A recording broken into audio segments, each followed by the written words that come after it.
제161차 최고위원회를 속개하겠습니다. 예, 오늘은 박지원 최고가 먼저 발언하시는데 제가 소개한 이후에 네. 할 테니까 사회자는 잠깐 잠잡고 계세요. 네, 알겠습니다. 자, 회의를 속개하겠습니다. 오늘은 뜻깊은 우리 더불어민주당 창당 70주년의 날입니다. 또 제가 전당대회 때 공약했던 국민주권 시대에 걸맞는 당원주권 시대를 열겠다. 그런 차원에서 지명직 최고위원은 제가 권한을 행사하지 않고 평당원에게 선출권을 돌려드리겠다. 그래서 평당원 최고위원으로 오늘 박지원 최고위원께서 첫 출근을 했습니다. 먼저 박지원 최고위원의 인사말을 듣도록 하겠습니다. 네, 안녕하세요. 첫 인사 드리게 된 박지원이라고 합니다. 이렇게 발언 순서도 소개 순서도 많이 배려해 주신 것 감사드리고 오늘 사실 창당 70주년이라는 역사적인 기념일에 사상 최초로 평당원 최고위원이라는 자리에서 이렇게 발언 기회 주신 것에 영광스럽게 생각하고 또 한편으로는 그만큼 무거운 책임감도 느끼고 있습니다. 이번 제도는 당대표님의 공약사항이기도 했지만 이재명 대통령의 국민주권 정부를 실현하도록 뒷받침할 수 있도록 우리 당이 당원주권 정당으로 나아가고자 하는 약속의 첫걸음이라고 생각하고 있습니다. 또 여의도와 현장 민심 사이에 거리를 좁히고 당원들의 의사를 지도부의 의사결정에 직접 반영할 수 있도록 하는 새로운 시도입니다. 생각해보면 지도부는 항상 교체되지만 당원들은 늘 그 자리에서 당을 지킵니다. 우리 고 김대중 노무현 전 대통령을 비롯해서 기라성 같은 당의 지도자분들께서 역사에 발자취를 남기셨지만 사실은 평당원 한 분 한 분이 어떠한 직책이나 보상도 바라지 않고 묵묵하게 참여하고 헌신해 오셨기 때문에 오늘의 민주당이 있었다라고 생각하고요. 이번 재선출 과정에서도 사실 그런 당원 이야기를 많이 들었습니다. 수십 년간 당을 지켜왔다는 자부심 어린 목소리도 들었고요. 또 젊은 세대 당원분들은 이제 변화하는 시대에 맞춰서 온라인 공간에서도 당의 화력을 좀 더 강화하자 이런 요구도 들었습니다. 제가 앞으로도 오프라인과 온라인 가리지 않고 또 지역과 세대를 가리지 않고 당원들을 만나서 듣겠습니다. 그분들의 생생한 의견을 지도부에 전달하는 통로가 되겠습니다.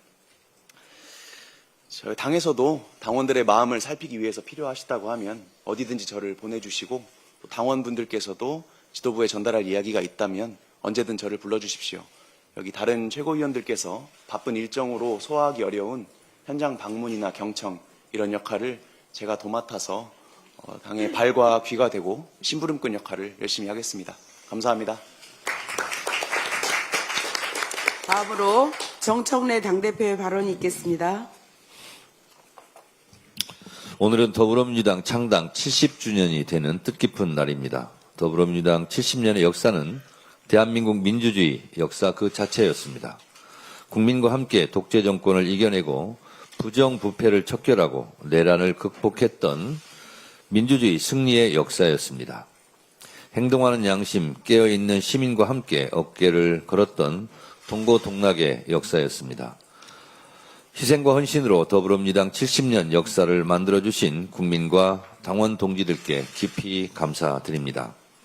더불어민주당은 창당 70주년을 맞이하여 당원이 주인되는 당원주권 정당으로 거듭나겠습니다. 국민과 함께, 당원과 함께 100년 정당 더불어민주당의 역사를 힘차게 써내려가겠습니다.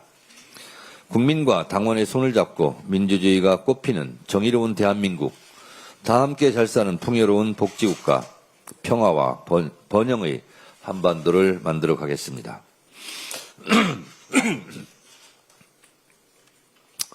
오늘은 또한 9.19 평양 공동선언 7주년이 되는 날입니다.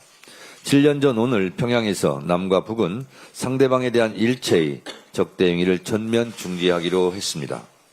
소위 9.19 군사 분야 남북 합의서의 일항입니다. 9.19 평양 공동선언의 부속 합의서입니다. 쌍방은 어떤 경우에도 무력을 사용하지 않기로 했고 상대방의 관할 구역을 침입 또는 공격하거나 점령하는 행위를 하지 않기로 했습니다. 그러나 국민 안전을 위한 이 절실한 합의서를 깬 것은 윤석열 정권입니다. 2023년 11월 윤석열은 9.19 군사 합의의 일부 효력을 정지시켜 군사 분계선 일대에서의 대북 감시 정찰을 재개했고 북한도 9.19 남북 군사 합의에 구속되지 않을 것이며 남한과의 어떤 합의도 인정할 수 없다고 밝혔습니다. 남북 모두 자제하고 서로 양보해야 할 것입니다. 윤석열은 겉으로 압도적인 힘에 의한 평화를 외치고 뒤로는 국민 안전을 볼모로 잡은 채 비상계엄의 명분을 꾸며내려 평양 무인기 침투를 계획했던 것으로 보입니다. 오랜 대화, 신뢰관계를 통해 이런 평화 합의를 오직 자신의 권력, 안위를 위해 깨버린 것입니다.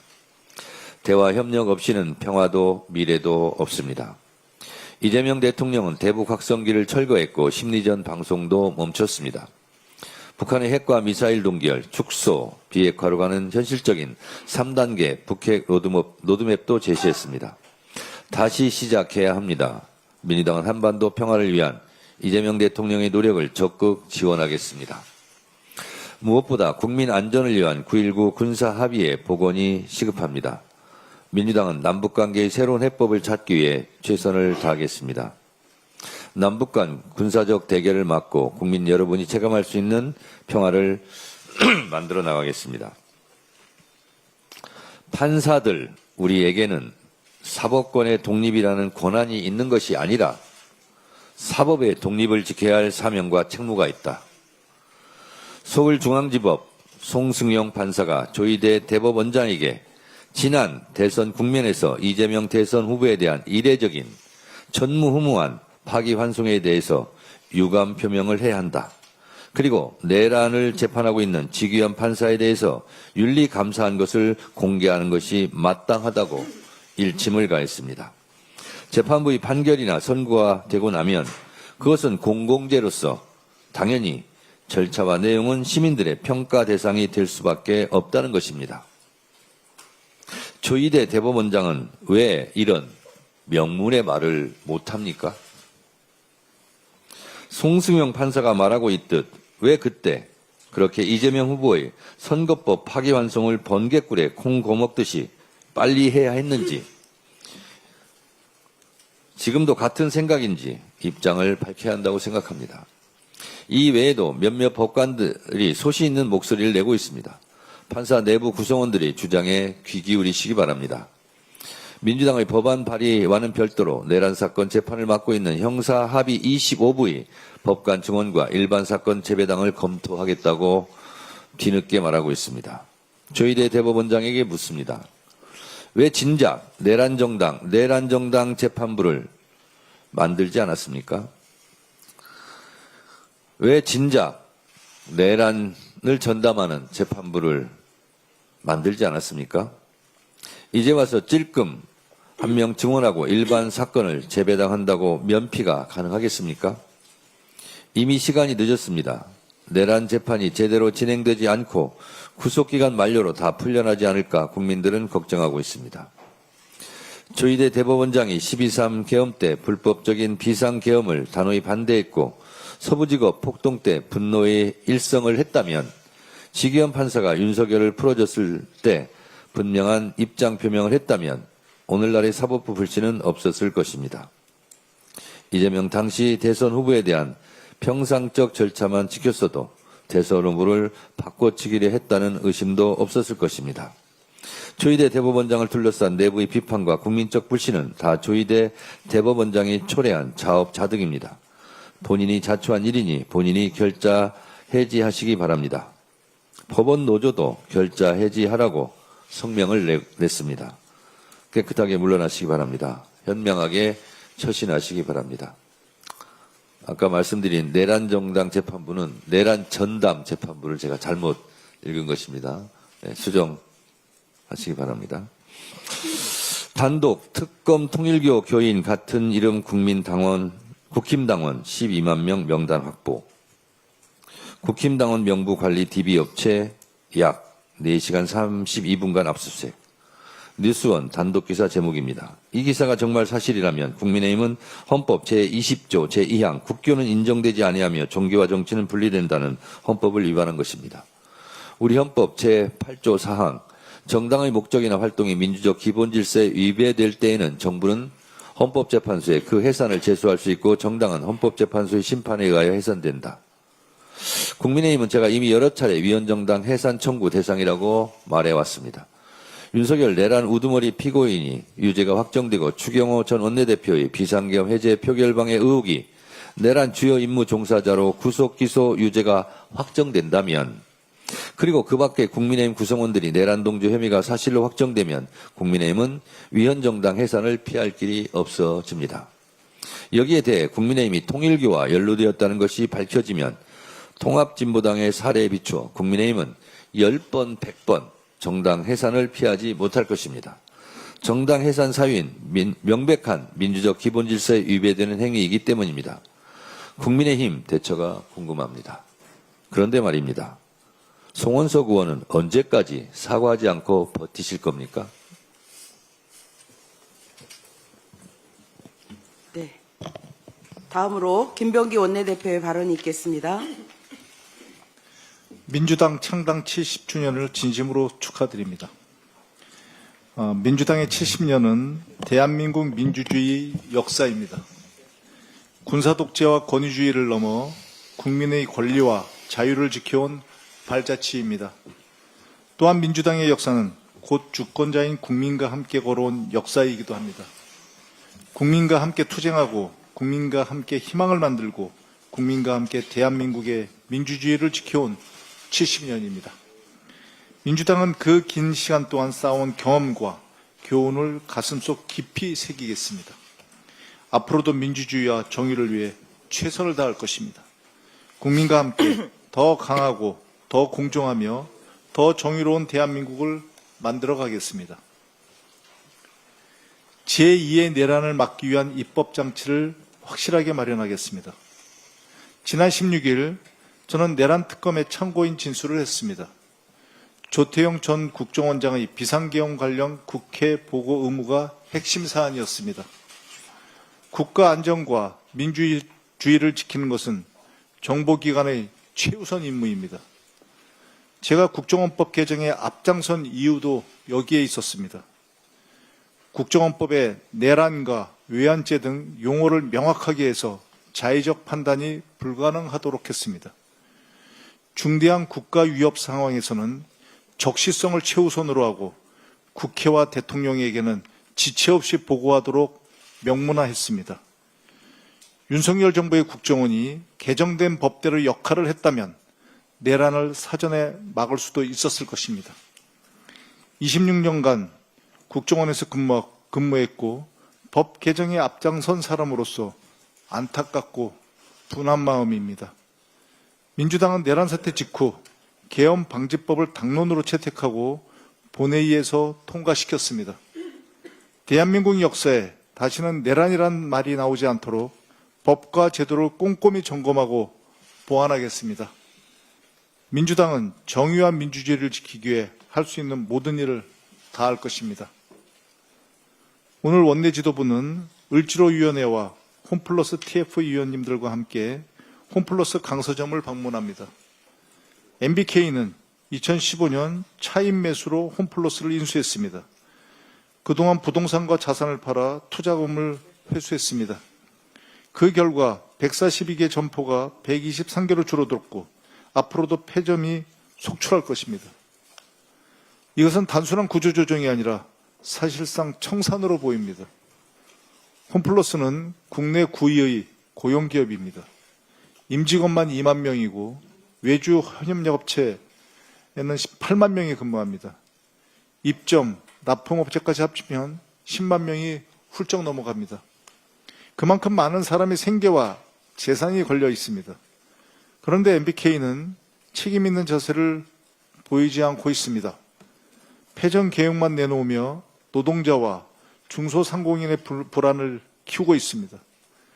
오늘 현장에서 노동자와 입점업체의 목소리를 직접 듣겠습니다. MBK와 홈플러스 경영진에게 사회적 책임과 조속한 정상화를 강력하게 촉구하겠습니다. 민주당은 언제나 노동자, 중소상공인과 함께하겠습니다. 당 TF를 중심으로 범정부 차원의 종합대책도 검토하겠습니다. 국민의 일터와 생계를 지키는 것은 정부와 국회의 책무입니다. 민주당은 그 책임을 끝까지 함께하겠습니다. 이상입니다. 예, 다음으로 전현희 최고위원의 발언이 있겠습니다. 오늘 더불어민주당 창당 70주년 행사가 곧 이어 진행이 됩니다. 4.4 5.2 개헌에 맞서서 신익희 조병욱 선생이 창당한 민주당의 지난 70년 역사는 불의에 굴하지 않고 정의를 바로 세우며 민주주의를 꽃피워온 시간이었습니다. 김대중, 노무현, 문재인을 계승하여 네 번째 민주정부를 수립한 이재명 대통령은 이제 대한민국이 세계를 주도하는 새 시대를 개척하고 있습니다. 민주당은 세계 교과서의 모범이 될 K민주주의를 선도하여 당원이 주인인 정당, 국민이 주인인 정당을 만들겠습니다. 내란 국정농단 전담재판부 설치법은 무너진 사법 신뢰를 회복하기 위한 특단의 조치입니다. 국가적인 중대한 사건인 내란과 국정농단 재판의 공정성과 독립성을 확보하는 것이 이번 법안의 핵심입니다.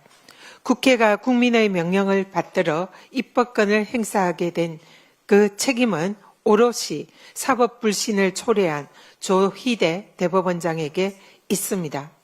조희대 대법원장은 사법부 수장으로서 궁색한 자기 변명문을 내놓기 전에 대선 후보 교체 시도 정치 개입부터 제대로 해명하고 사과해야 합니다. 통상 법원조직법 제7조에 의하면 대법원에서 상고가 되면 소부에서 먼저 사건을 검토하고 의견이 일치하지 않으면 전원 합의체에 올리는 것이 원칙입니다. 그런데 조희대 대법원장은 이런 절차를 무시하고 당시 이재명 후보의 선거법 사건을 직권으로 전원 합의체에 회부했습니다.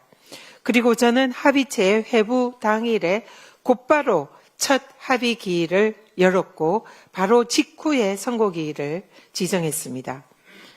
여러분, 단 이틀 만에 대법관 12명 모두가 각자 7만 쪽 분량가량의 사건 기록을 읽고 숙지하는 것이 가능한 일입니까? PPT를 봐주십시오. 불가능합니다. 조희대 대법원이 이재명 후보에 대해서 유죄 선고할 결심으로 사법 쿠데타를 하기 위해서 기다리고 있었다라고밖에 해석이 되지 않습니다. 이런 의혹은 조희대 대법원이 스스로 자초한 일입니다. 이재명 후보에 대해서는 유죄 선고할 결심으로 사법 쿠데타를 단행한 조희대 대법원장이 반대로 자신을 임명한 윤석열에게는 무죄 선고할 결심으로 상고심을 기다리고 있는 것 아니냐 하는 의구심을 지울 수가 없습니다. 내란 종식의 마무리를 조희대 대법원에게 맡길 수 없다는 사법 불신이 현실입니다. 현직 판사도 법원 노조도 국민도 사법 정의 수호를 위한 조희대 대법원장의 결단을 촉구하고 있습니다. 대법원장은 결자 해지하시기 바랍니다.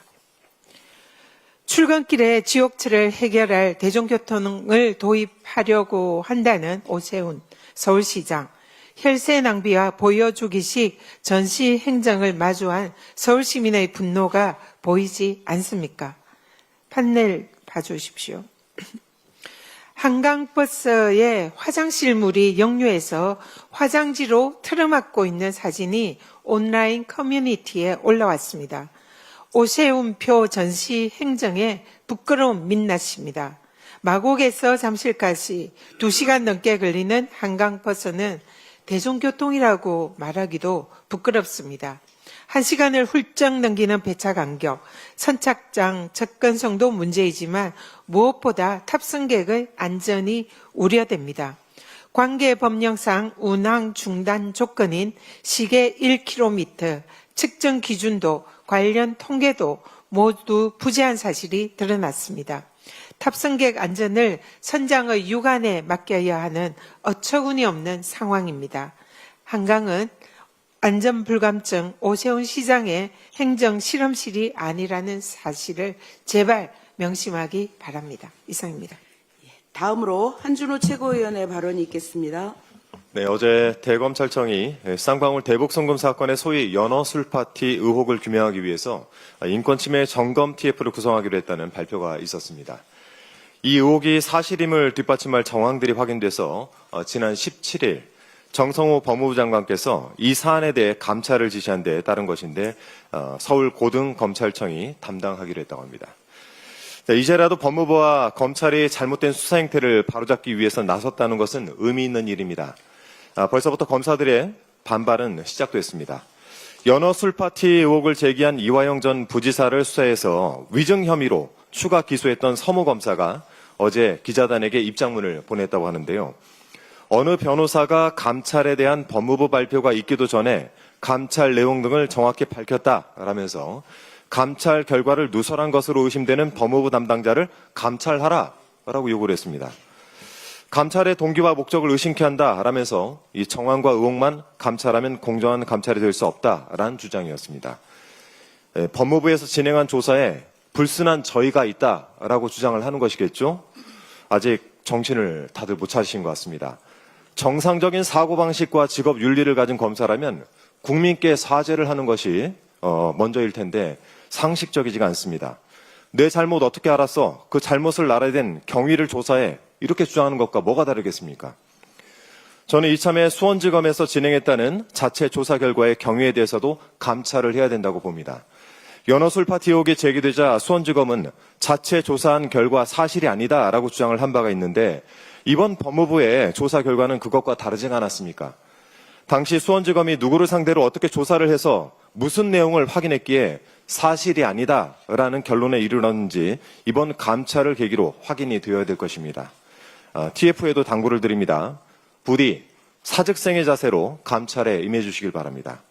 이번 감찰은 검찰 스스로 썩은 환부를 도려내는 일이고 또 정치적인 검사 동일체를 분해하는 일이나 마찬가지입니다. 바닥으로 떨어진 국민적 신뢰를 조금이나마 만회할 마지막 기회입니다. 다시는 국민을 배신하지 말길 바랍니다. 서울 양평고속도로 종점 변경 특혜 의혹에 대해서도 짧게 한 말씀 드리겠습니다. 어제 김건희 특검에 따르면 이 사건 관련자들이 사전에 말맞추기를 한 정황이 파악됐다고 합니다. 용역업체 실무자들이 참고인 조사를 앞둔 시점에 변호인으로 선임되지도 않은 대형 로펌 변호인들이 참고인들과 주요 피의자인 용역업체 임원들을 불러서 진술 연습을 시켰다는 것입니다. 이건 겁을 먹은 것입니까? 아니면 겁을 상실한 겁니까? 이런 일을 벌여서라도 감추려고 하는 진실은 과연 뭡니까? 의도에 어찌됐든 이것은 진술의 오염이고 증거 인멸이며 또 수사 방해입니다. 김모 서기관이 용역업체에 종점 변경을 요구할 때 인수위 관심 사안이다 이렇게 말을 했다고 합니다. 김 서기관의 구속을 기점으로 인수위에 누가 강상면 종점안에 관심을 보였고 변경 종용을 했는지 특검 수사를 통해서 꼭 밝혀주시기 바랍니다. 저도 이번 국정감사에서 이들을 증인으로 세워 사실 여부를 따져 묻도록 하겠습니다. 이득을 보는 자가 범인입니다. 이상입니다. 다음으로 김병주 최고위원의 발언이 잠깐만요. 있겠습니다. 한준호 최고가 지금 굉장히 중요한 발언들을 많이 하셨는데요. 지금 맡고 있는 그 TF입니까? 특별위원회입니까? 네, 특별위원회입니다. 특별위원회 이름이 뭐죠? 저희가 정치검찰 조작기소 대응 특별위원회입니다. 그렇습니다. 네. 윤석열 정권 치하에서 무리하게 수사하고 또 부풀리기, 과장 확대 의혹, 또 심지어는 조작, 기소했다는 이런 의혹들, 이런 부분들은 우리가 사법정의 이를 바로잡는 차원에서 우리 민주당이 묵과할 수 없는 사실들입니다. 그래서 이 부분도 앞으로 당 차원에서 적극적으로 대처해 나가고 저는 상식적으로 생각해서 도이치모터스 털어준 검사들 이런 부분도 우리가 짚고 가야 되겠다 그런 생각이 들어서 우리 한준호 최고가 맡고 있는 이 특별위원회에서 그런 부분들을 전면적으로 제기하고 앞으로 당 차원에서 반드시 책임을 묻고 가는 그런 일을 앞으로 해야 되겠다는 생각이 좀 들었습니다. 수고 계속 해주시기 네, 바랍니다. 최선을 다하겠습니다. 계속 수고해 주시기 바랍니다. 네, 알겠습니다. 다음으로 김병주 최고위원의 발언이 있겠습니다. 네, 민주당 창당 70주년입니다. 축하합니다. 민주당 정신을 이어받아서 이재명 정부 성공을 꼭 견인하겠습니다. 언론 보도에 따르면은 국민의힘 당원 중에서 통일교로 추정되는 당원 11만 명을 확보했다고 합니다. 이것이 사실이라면은 너무나 충격적입니다. 헌법을 위배했다고 봅니다. 헌법 20조 2항에는 종교와 정치는 분리된다로 되어 있습니다. 이것이 사실이면은 헌법 20조를 위반했던 겁니다. 국민의힘은 위헌정당이라는 것이 입증이 되는 것입니다. 이것을 입증이 된다면은 국민의힘은 해산해야 된다고 생각을 합니다. 이하영 전 경기부지사 회유를 위한 검사실 연어 회술 파티가 사실로 드러나고 있습니다. 검찰의 이재명 대통령 죽이기 조작 수사로 보입니다. 이재명 대통령 한 명을 엮기 위해 검찰은 정진상, 김용, 이화영 외에도 수없이 많은 무고한 사람들을 수사로 괴롭혔습니다. 사실무근이라고 했던 당시 수원지검 관계자와 박상용 부부장 검사, 그들의 위증이 드러나고 있습니다. 지금 즉시 구속 수사해야 합니다. 당시 법무부 장관이었던 한동훈, 박성재의 불법적 수사 지휘는 없었는지 수사도 필요합니다. 검찰개혁은 제도개혁으로 끝내서는 안 됩니다. 범죄를 자행해온 정치검찰에 대한 인적 청산이 진정한 검찰개혁의 완수입니다. 오늘은 9.19 군사합의 체결의 날입니다. 9.19 군사합의 복원은 한반도 평화의 안전핀입니다. 이재명 정부가 다시 복원해야 합니다. 여기서 한 걸음 더 나아가 미래 안보 환경 변화에 선제적으로 대응해야 합니다. 2018년 9.19 군사합의 체결 이후에 무기 체계가 아주 많이 발전했습니다. 다양한 드론, 무인 잠수정 등 신무기 체계의 등장은 새로운 안보 위협입니다. 이들을 포함한 새로운 9.19 군사합의, 뉴 9.19 군사합의를 추진해야 된다고 생각합니다. 이재명 정부와 민주당은 한반도 평화를 위한 담대한 여정을 멈추지 않겠습니다. 국민의 생명을 지키기 위해 목숨을 건 소방관을 비롯한 경찰과 군인, 수많은 제복 공무원에 대해 국가는 기꺼이 대우해야 합니다. 10여 년 전 받지 못한 미지급 수당 청구 소송을 낸 경기도 2,600여 명의 소방관들의 행정소송이 항소심에서 패소했습니다.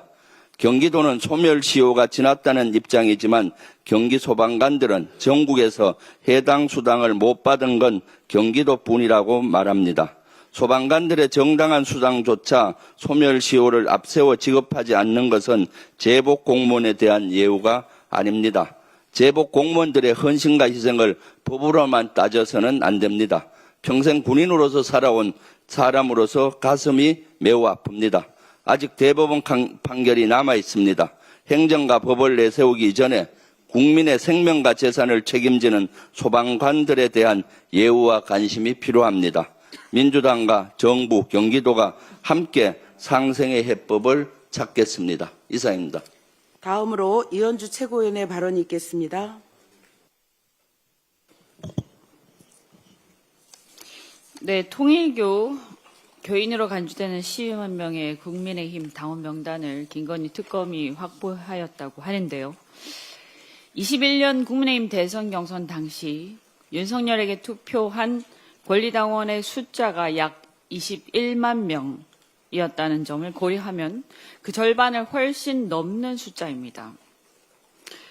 이 행위는 헌법 20조 정교 분리 원칙에 위반되고 관련된 법률 위반이 있을 걸로 판단이 됩니다. 한마디로 사상 초유의 헌법 유린 정교유착 국정농단 사건이라고 할 수 있겠습니다. 이와 같이 헌법과 법률에 심각하게 중대하게 위반해서 대선 경선 결과가 나오고 또 그 경선 결과에 따라서 선출된 윤석열이 대선 본선에 나와서 당선이 되었습니다. 물론 탄핵으로 인해서 어차피 파면되기는 했습니다만 이 자체가 전부 다 무효였을 수도 있다. 이런 생각이 듭니다.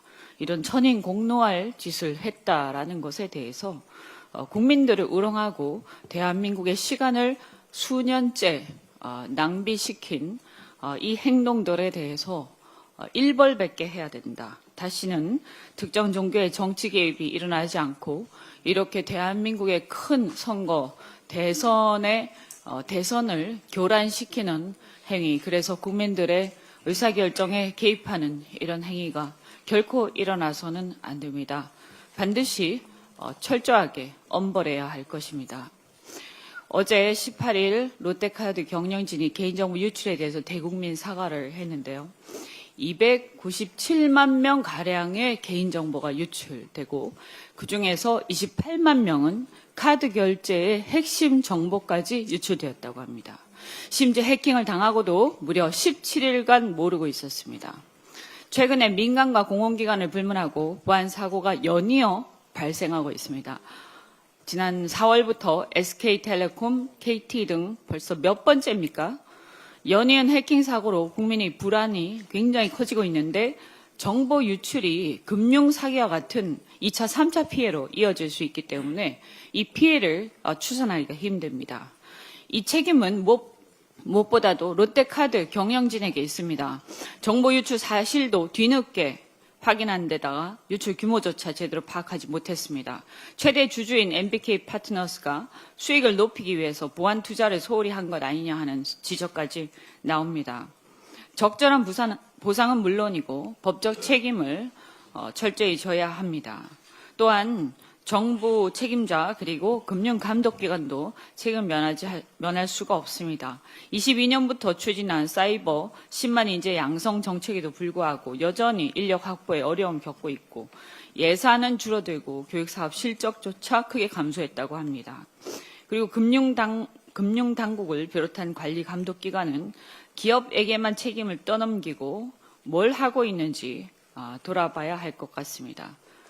이재명 대통령께서도 지시하셨지만 철저한 재발 방지 대책 마련이 필요합니다. 한 가지 더 말씀드리면 건설 현장의 외국인 근로자 비중이 근 5년 중 가장 높은 수치를 기록했다고 합니다. 약 23만 명 지난해 기준으로 외국인 건설 근로자가 23만 명에 달하고 전체 건설업 근로자의 15%에 달한다고 합니다. 이것은 그나마도 합법적인 근로자에 국한되고 불법과 편법 근로자인 경우까지 합하면 훨씬 많을 거로 예상됩니다. 문제는 이들의 안전망이 매우 취약한 상황이다라는 겁니다. 의사소통이 어렵고 아무리 중요한 얘기를 해도 못 알아듣고 눈치로 넘어가는 경우 허다하다 이런 증언까지 있습니다. 게다가 안전의식을 심어주려고 해도 문화적 차이 때문에 무리가 따르는 경우가 많은 모양인데 여기에 대한 어떤 제도적 장치 이런 게 과연 있었는지 돌아봐야 합니다. 이런 현장의 상황은 업무의 비효율성과 안전사고 그리고 이 해당 근로자의 인권 문제 또 공사 결과의 하자와 또 이에 대한 그 결과의 품질 문제 여러 가지 문제를 초래합니다. 우리 정부는 이 문제에 대해서 특별히 현장에서 급증하는 외국인 근로자에 대한 관리 방안 고민을 해야 할 걸로 생각합니다. 특히 최근에 우리가 미국 조지아주 사태에서 보듯이 각국은 외국인 근로자 출입국 관리가 엄격해지는 추세입니다.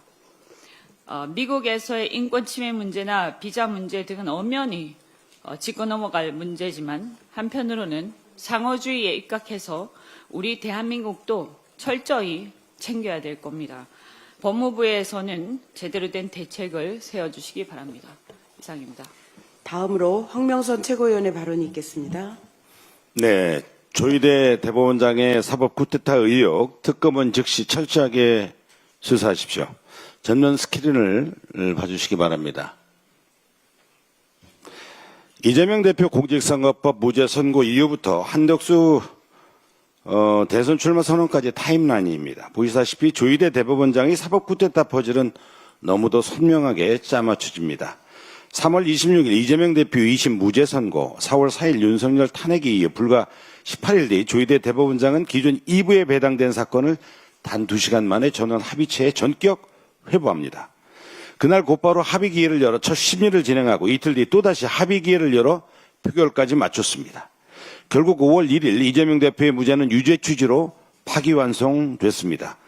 공고롭게 같은 날 한덕수 총리는 사임했고 바로 다음 날 대선 출마를 선언했습니다. 대법원 역사상 전례 없는 일입니다. 지난해 공직선거법 사건 평균 심리 기간과 비교해도 터무니없고 그것도 사흘 새 2차례 합의 기일이라는 초유의 속전속결 판결이 내려졌습니다. 전원 합의체의 생명은 설득과 수고 아닙니까? 심지어 현직 판사들조차 30년 법관으로 이름에 보지도 짓지도 못한 초고속 절차다. 다른 사건에서는 찾아볼 수 없는 조치다라며 강력 비판과 비난을 했습니다. 조희대 대법원장은 사법부를 정치도구로 전락시켰습니다. 사법부를 앞세운 쿠데타이자 명백한 대선 개입으로 밖에 볼 수 없습니다. 조희대 대법원의 사법 쿠데타의 전모를 철저하게 밝히고 반드시 책임을 물어야 합니다. 골마 터진 사법부 바로잡는 것, 그것이 곧 국민주권 회복이고 국민의 명령입니다. 특검은 즉시 철저하게 수사하십시오. 지기현 판사에 대한 술 접대 의혹이 제기된 지 4달이 지났습니다. 국민 2만 명이 징계를 청원했고 법원 노조까지 나섰습니다. 그런데도 대법원 윤리감사관실은 감사 결과를 내놓고 있지 않습니다. 조희대 대법원에 묻습니다. 공개를 안 하는 겁니까? 못 하는 겁니까? 내란 재판을 받은 판사가 룸사롱에 드나들었다는 의혹 하나만으로도 공정성은 이미 무너졌습니다. 의혹을 덮고 있는 대법원 자체가 공범이라고밖에 볼 수 없습니다. 더 이상 국민들이 인내심을 시험하지 마십시오. 감사 결과를 즉시 당장 공개하시기 바랍니다. 헌법 20조는 정교 분리를 명확히 규정하고 있습니다. 그러나 특검이 확인한 통일교 신도 11만 명의 국민의힘 당원 명단은 충격을 넘어 경악스럽습니다. 정당이 특정 종교의 외곽 조직으로 전락했다면 그것은 민주주의 근간을 무너뜨리는 중대한 범죄입니다. 국힘은 정당이 아니라 통일교의 하청 정치 조직입니까? 특검은 통일교 국힘 결탁의 전모를 철저히 규명하십시오. 종교 권력에 기생한 정치 집단은 더 이상 존립할 자격이 없습니다. 국힘의 정당에서는 답입니다. 이상입니다. 예, 다음으로 서삼석 최고위원의 발언이 있겠습니다.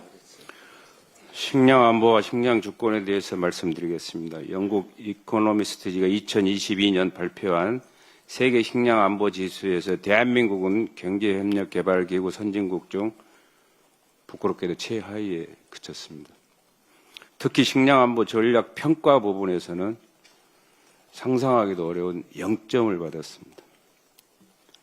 이에 반해 주요 선진국 일본은 2024년부터 식량 공급 곤란 사태 대책법을 새롭게 제정했고 중국은 2023년 식량 안보 보장법을, 스위스와 독일도 식량위기 대응 시스템을 구축해서 현재 운영 중에 있습니다. 최근 수확기 쌀값 반등은 생산 농가 소득에는 아무런 영향을 미치지 못하고 있습니다. 오히려 물가 상승의 요인인 양 늘 관련 부처들의 고급지 않은 시선만 집중받고 있습니다. 국민과 소비자 여러분, 쌀값은 아직도 절대적 회복의 단계이지 단순 가격의 상승이 아닙니다. 그럼에도 불구하고 일부 국민과 소비자 당국은 실감하지 못하고 있는 데 대해서 안타깝습니다. 폭염폭우를 극복하고 식량 주권과 식량 안보를 책임져 오신 대한민국 농민 여러분들께 마음속의 위로와 격려를 드립니다. 대한민국의 2023년 기준 식량 자급률은 45%, 곡물 자급률은 22%에 그치며 식량의 대부분을 수입에 의존하는 식량 수입국입니다. 적정 식량 확보의 실패가 국가 안보와 국민 생존의 심각한 위협으로 이어질 수 있습니다. 이재명 대통령께서도 누누이 식량 안보 중요성을 강조하셨고 대선 공약과 정부 국정 과제에도 식량 안보와 식량 주권 확보를 반영해 주신 바 있습니다. 저희 당 정청래 대표께서도 지난 국회 교섭단체 대표연설에서 식량 안보를 지키겠다고 강조하셨습니다. 이러한 중요성을 바탕으로 어제 제가 22대 국회 최초로 식량 안보 법안을 발의했습니다.